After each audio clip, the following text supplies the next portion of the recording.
My name is Paula, and I'm 52 years old. I've been working as an accountant here in Denver for over 20 years, so I know a thing or two about managing money. What I didn't expect was that my own family would uninvite me from Easter dinner because I supposedly always make drama. The irony, the drama they accused me of making, was me trying to prevent the real financial disasters that were coming their way. But when they told me to stay away, I decided to give them exactly what they wanted. No more Paula, no more so-called drama, and definitely no more of my money keeping their lives afloat.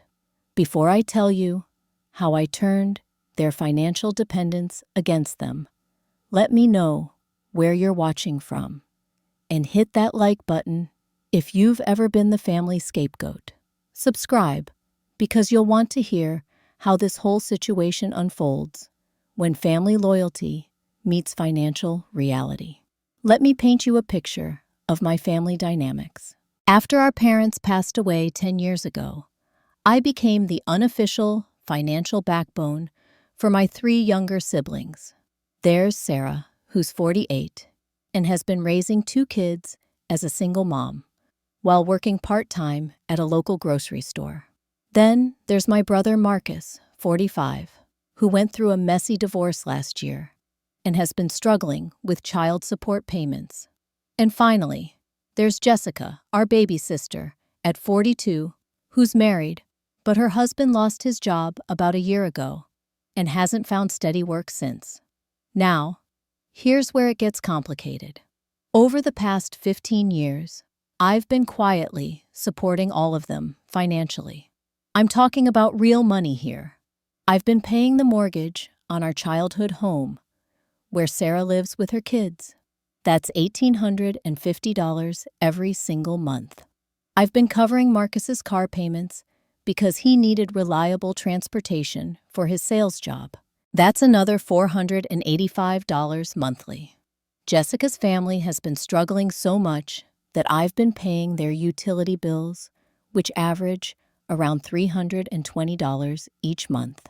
On top of that, I've been putting $400 monthly into what I called Sarah's emergency fund, plus about $200 more for various smaller expenses that always seem to come up. Do the math with me here. That's $3,200 every month that I've been sending to keep my family stable. That's over $38,000 a year of my hard-earned money. And what did I get in return? Every time I tried to have an honest conversation about long-term financial planning, I was accused of making drama. When I suggested we have a family budget meeting so everyone could get on solid ground, I was being controlling. When I gently asked Sarah about maybe looking for full-time work now that her youngest was in middle school, I was being a heartless sister who didn't understand her struggles. The pattern was always the same. They wanted my money, but they didn't want my input. They wanted my financial support, but they didn't want to hear my concerns about their spending habits or their lack of planning for the future. Anytime I brought up money, even in the most caring way possible, I was labeled as the sister who always brings negativity to family gatherings. So let's talk about this Easter gathering that changed everything. Sarah had invited everyone to dinner at our childhood home, the one I'd been paying for. I showed up with an expensive bottle of wine and gifts for my nieces and nephews, just like I always did. But as soon as I walked in, I noticed something that made my accountant brain start calculating. Instead of the usual home-cooked meal that Sarah used to make, there was expensive catering spread across the dining room table. I'm talking about the kind of catering that costs at least $300 for a family gathering. Jessica's family was there, and I couldn't help but notice that her husband was wearing brand new shoes that looked like they cost more than most people spend on groceries in a month. Marcus showed up wearing a designer watch that I knew cost at least $800 because I'd seen the same one in a store window downtown. Here I am, looking at all this expensive stuff, knowing that I'm paying their basic living expenses. Something felt really off about the whole situation. But I kept quiet initially, because I didn't want to be accused of, well, making drama. About an hour into dinner, Sarah mentioned that she was stressed about her credit card bills. She said it casually, like it was just normal conversation, but I could hear the worry in her voice. As someone who's been managing money professionally for decades, I couldn't help myself. I gently asked her about the balance and whether she thought about creating a payment plan to tackle the debt systematically. That's when everything exploded. Sarah's whole demeanor changed. She put down her fork and looked at me like I just insulted her personally. "Here we go again with the money lecture," she said, her voice getting louder. "Can't we just have one family dinner without you turning it into a financial planning session?" Marcus immediately jumped in to support her. "Seriously, Paula," he said, gesturing with his hands. "Can't you just enjoy family time without being so negative about everything? We're adults. We can handle our own money." Then Jessica chimed in from across the table. "You always make everything about money and stress. It's like you can't just relax and be happy for us when good things happen." I sat there for a moment, trying to process what was happening. Here I was being attacked for caring about their financial well-being while literally paying for the roof over Sarah's head, Marcus's transportation, and Jessica's electricity bill. The irony was so thick you could cut it with a knife. But it got worse. Sarah stood up from the table, her face flushed with anger. "You know what? I think it's better if you don't come to family gatherings anymore. At least not until you can learn to just be supportive, instead of always finding problems with everything we do." Marcus nodded enthusiastically. "Yeah, we need positive energy in this family, not constant judgment about every little thing." Jessica added the final blow. "Maybe you should take some time to think about how you treat family, because this isn't working for any of us." I sat there in complete shock. In one conversation, I'd gone from being the concerned sister to being the family villain. These were the same people who called me when they needed money, who relied on me to keep their lives stable, who never once thanked me for the sacrifices I'd been making for over a decade. The drive home was one of the longest 30 minutes of my life. I kept replaying the conversation in my head, and that's when the irony really hit me. They wanted me out of their lives because I was making drama about money.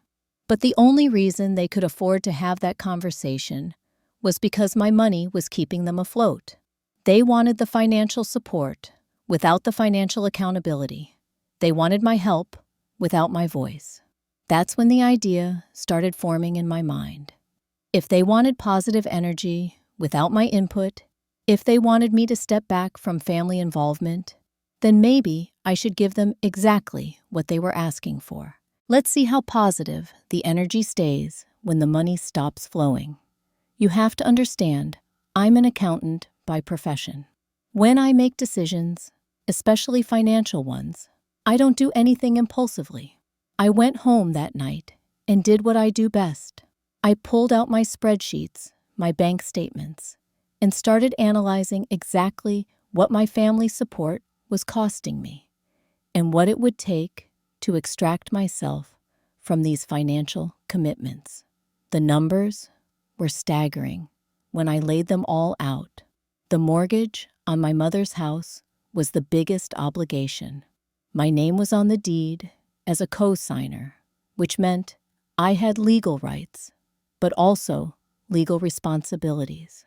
I'd been making those payments for so long that I'd built up significant equity in the property. The car loan for Marcus was straightforward, since I was the primary signer. Jessica's utilities were month to month, so that was easy to stop. The emergency fund contributions to Sarah were just direct transfers from my account to hers. But I wanted to make sure I was handling this correctly from a legal standpoint. I made an appointment with my attorney to review all the agreements and understand my options. What I learned was interesting. Since I was on the deed for the house, I actually had the right to force a sale of the property to recover my investment. The car loan could be transferred to Marcus if he qualified, which he probably wouldn't given his current financial situation. Otherwise, the car would need to be returned to the dealership. My lawyer confirmed what I'd suspected. I had been essentially providing interest-free loans to my family for 15 years with no formal agreements for repayment. From a legal perspective, I had every right to stop this support whenever I chose. From a family perspective, well, that was going to be more complicated. I spent the next week creating a timeline for how I would withdraw my support. I decided not to make any dramatic announcements or send any angry emails. Instead, I would simply let the natural consequences of their financial dependence play out. When the bills came due and my money wasn't there to cover them, they would understand exactly how much drama I'd been preventing all these years. The plan was simple but methodical. First, I would stop making the mortgage payment on the house. This would take about 30 to 45 days before Sarah received any notices, giving me time to see how they reacted. Then, I would stop covering Jessica's utilities. Finally, I would stop Marcus's car payment. Each step would escalate the pressure and force them to confront the reality of their financial situations. I have to admit, there was a part of me that felt guilty about this plan. These were my siblings, and I loved them despite everything. But there was a larger part of me that felt empowered for the first time in years. I was finally going to stop enabling their financial irresponsibility and see if they could manage the adult responsibilities they claimed to handle so well. The first part of my plan went into effect in April, when I simply didn't make the mortgage payment on my mother's house. I didn't call Sarah to explain or give her a heads up. I just let it happen naturally. For the first 2 weeks, everything seemed normal. Sarah didn't call, and I assumed she had no idea what was coming. Then the bank notice arrived at her house. It was a standard late payment notice, but for someone who'd never had to worry about the mortgage before, it must have been terrifying. My phone started ringing that afternoon. Sarah left 3 voicemails, each one more panicked than the last. The first one was confused, asking if there had been some kind of mistake with the payment. The second one was worried, asking if I was having financial problems. The third one was desperate, begging me to call her back because she didn't understand what was happening. I listened to each voicemail, but didn't respond immediately. I wanted her to sit with the anxiety for a little while, the same way I'd been sitting with the anxiety of supporting everyone for years without any appreciation. Meanwhile, Jessica was about to get her own wake-up call. I stopped paying her utility bills, and by the 3rd week of April, she received a disconnection notice for her electricity. The notice gave her 10 days to pay the past due balance or face service interruption. Just like with Sarah, Jessica started calling me frantically. But unlike Sarah, Jessica was angry from the start. "What the hell is going on, Paula?" she said in her voicemail. "The electric company says our bill hasn't been paid in 3 weeks. I thought you were handling this. My kids are going to be sitting in the dark if this doesn't get resolved immediately." By the 4th week, Marcus discovered that his car payment had bounced. The dealership sent him a notice that he was now in default on his loan and that repossession proceedings would begin if payment wasn't brought current within 10 days. Marcus didn't leave voicemails. He showed up at my house on a Saturday morning, pounding on my door like the police were after him. When I opened the door, his face was red with anger and panic. "What is wrong with you?" he shouted before I could even say hello. My car is about to get repossessed because you decided to stop making payments without telling me. Do you have any idea how this affects my job? How am I supposed to make sales calls without a car?" I stayed completely calm, which seemed to make him even more angry. "Marcus," I said quietly, "you wanted positive energy without my input. This is me stepping back completely, just like the family requested." That's when he realized what was happening. His anger shifted to desperation. "Come on, Paula. We never said stop helping. We just said stop judging everything we do." I looked at him, standing on my doorstep, wearing that expensive watch, begging for money to keep his car. "Actually," I said, "Sarah was very clear. She said it would be better if I didn't come to family gatherings anymore. You said you needed positive energy without constant judgment. Jessica said I needed to think about how I treat family. So I thought about it, and I decided you were right. I was too involved in your finances. Now I'm not involved at all." The family group text chat exploded that night. Sarah sent a long message saying I couldn't just abandon family responsibilities without warning. Marcus accused me of being childish and vindictive. Jessica claimed they never said I should stop helping, just stop being so negative about everything. My response was simple and direct. "I'm not judging anymore. I'm not involved anymore. You'll figure it out." By the second month, the real financial crisis hit my family like a freight train. Sarah received an official foreclosure notice giving her 90 days to bring the mortgage current or face eviction. The amount due was over $4,000 when you included late fees and penalties. Jessica's electricity had been shut off for a week before she managed to scrape together enough money to get it reconnected. But now she was behind on water and gas, too.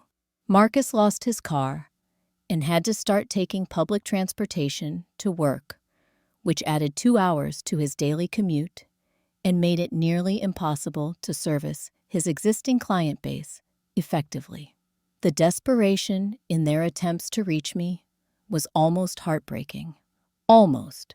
Sarah called me crying, saying her kids were asking why they might have to move out of the only home they'd ever known. Marcus sent me text messages explaining how losing his car was destroying his income potential.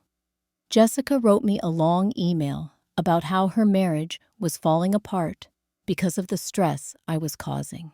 But the real wake-up call came when my Aunt Ruth called me. Ruth was my father's sister and had always been the family peacemaker. She'd somehow gotten wind of what was happening and wanted to mediate.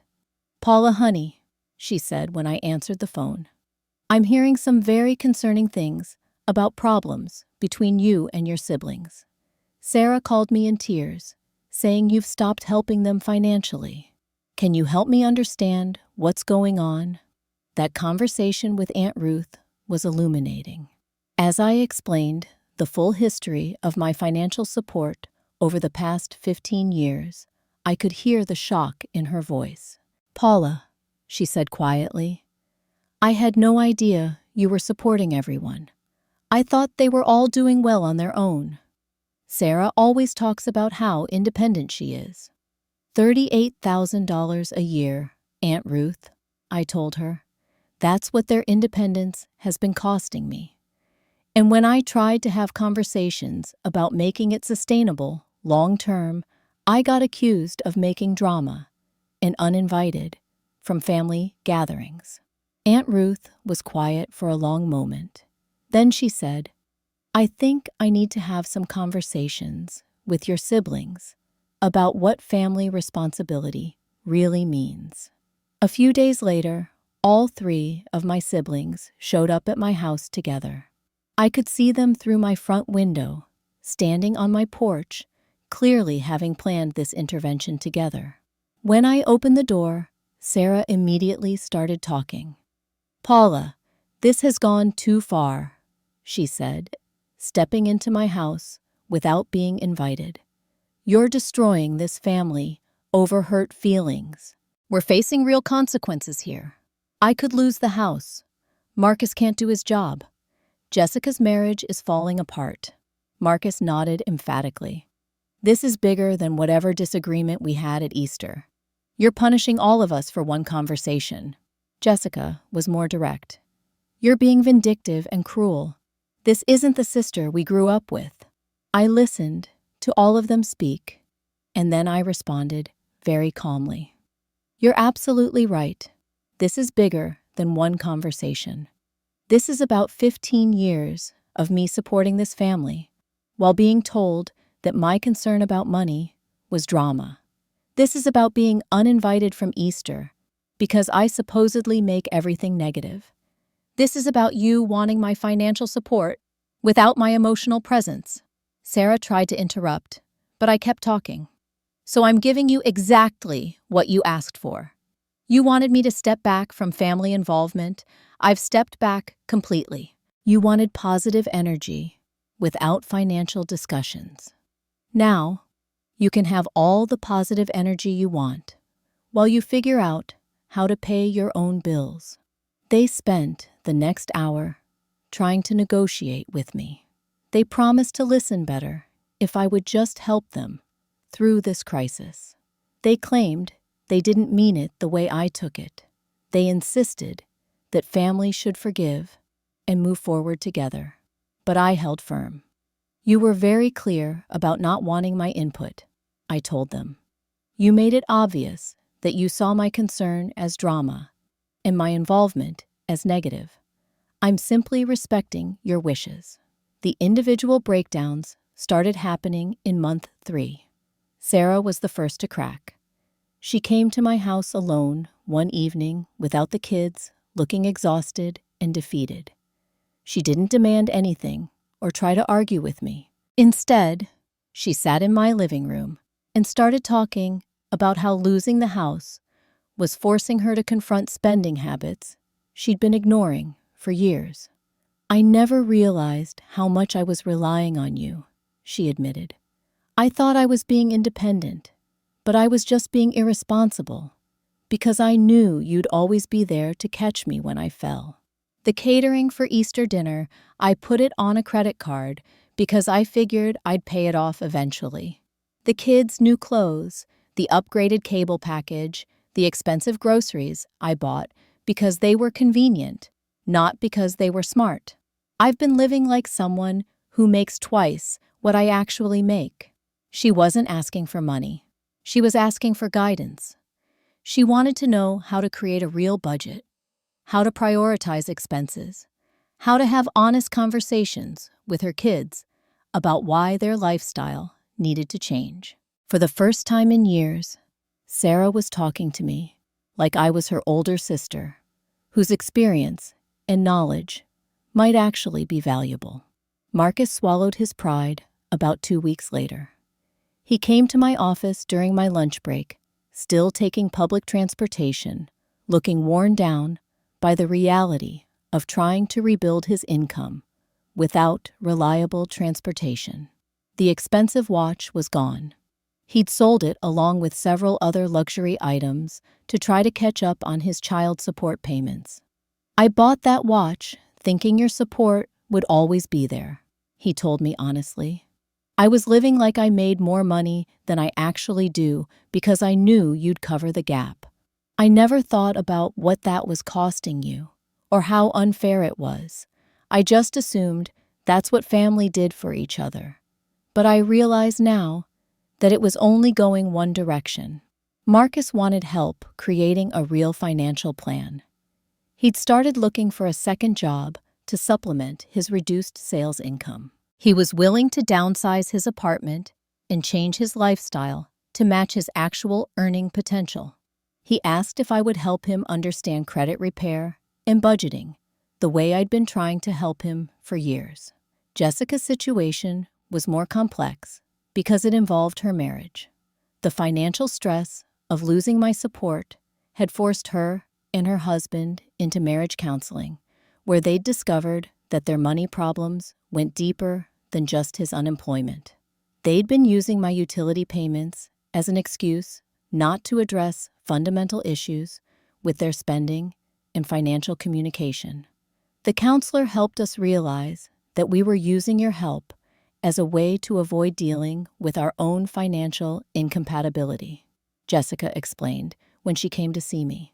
I'm a spender, and he's a worrier, but instead of finding a balance, we just relied on your money to make our problems disappear. When that safety net was gone, we had to actually learn how to work together on money issues. Her husband had found part-time work and was actively job hunting. Jessica had taken on additional shifts at her job. They were both committed to learning the budgeting skills I'd offered to teach them years earlier, but they'd been too proud or too comfortable to accept. This was the turning point I'd been hoping for. Not the crisis itself, but the recognition that came with it. My siblings were finally understanding the difference between family support and family enabling. They were ready to have the conversations about financial responsibility that I'd been trying to initiate for years. But I wasn't ready to just go back to the old arrangement. If we were going to rebuild our family relationships, it had to be on new terms. No more automatic financial support. No more taking my help for granted. No more calling my concern about their well-being drama. I told each of them that I was willing to help, but with conditions. First, we would have monthly family financial meetings where everyone was honest about their income expenses and goals. Second, any financial help from me would come with a formal agreement about repayment or contribution expectations. Third, everyone had to contribute to solutions, not just rely on me to fix problems. And fourth, my input about money matters would be respected as caring family concern, not criticized as drama or negativity. They all agreed to these conditions, and for the first time in years, I felt like we might actually be building a healthy family dynamic around money and responsibility. The new family arrangement took several months to establish, but the changes were dramatic and lasting. Sarah found a full-time position as an office manager that paid significantly more than her part-time grocery store job. With her increased income and a realistic budget we created together, she was able to start making mortgage payments on her own. I helped her with a down payment on a smaller, more affordable house that fit her actual financial situation, and she sold our childhood home to pay me back for the equity I'd built up over the years. Marcus accepted that his previous lifestyle wasn't sustainable on his actual income. He found a roommate to split housing costs and traded his expensive apartment for a modest place closer to public transportation. I helped him understand credit repair and budgeting, and after 6 months of financial discipline, he was able to qualify for a reliable used car loan on his own. The new car wasn't flashy, but it was dependable and affordable. Jessica and her husband both found stable employment and learned to work together on their finances, instead of avoiding difficult money conversations. I taught them how to create and stick to a budget that accounted for both of their spending personalities. They started building an emergency fund and paying their own utilities, taking pride in their financial independence rather than seeing it as a burden. The monthly family financial meetings became something I actually looked forward to. Instead of me lecturing about problems, we were all working together on solutions. Sarah shared strategies she'd learned about meal planning and budgeting. Marcus talked about his progress with credit repair and job hunting. Jessica and her husband discussed their savings goals and debt reduction plans. These conversations brought us closer together as a family instead of creating tension. But the most important change was in my own relationship with money and family. I learned to value my own worth and understand the difference between helping and enabling. For years, I'd been so focused on keeping my family stable that I'd forgotten to maintain my own financial goals and emotional well-being. When I stopped automatically supporting everyone else, I was able to focus on my own retirement planning, emergency fund, and financial security. I also discovered that setting boundaries didn't destroy family relationships. It actually strengthened them. When my siblings had to take responsibility for their own financial decisions, they developed skills and confidence they'd never needed before. When they had to appreciate my help, instead of expecting it, our interactions became more genuine and grateful. The family dynamic healing was gradual but real. The next Easter, we had dinner at my house. Everyone contributed to the meal instead of expecting me to pay for everything. The conversation was warm and positive, but not because we were avoiding difficult topics. It was positive because we'd learned to handle difficult topics together as adults with mutual respect and shared responsibility. My nieces and nephews started coming to me for financial advice when they got their first jobs and started thinking about college. I taught them about budgeting, saving, and making smart financial choices. They saw how their parents had transformed their relationship with money, and they wanted to start their adult lives with better financial habits than the previous generation. The family meetings evolved into positive planning sessions, where we celebrated each other's financial milestones and offered support for new goals. When Sarah got a promotion, we helped her plan how to use the extra income wisely. When Marcus paid off his car loan early, we discussed strategies for his next financial goal. When Jessica and her husband bought their first house, we all contributed ideas for staying within their budget during the process. Everyone now has emergency funds, manageable debt, and realistic financial plans. More importantly, everyone has learned that financial responsibility is a form of self-care and family care, not a burden or restriction. The independence they've gained has made them more confident and capable in all areas of their lives. Looking back, I realize that being uninvited from Easter was actually the best thing that could have happened to our family. It forced all of us to examine the unhealthy patterns we'd fallen into and rebuild our relationships on more solid ground. The drama they accused me of making was actually me trying to prevent the real drama that money problems create. When I stepped back, they learned that lesson firsthand. Sometimes you have to withdraw your help to teach people your value.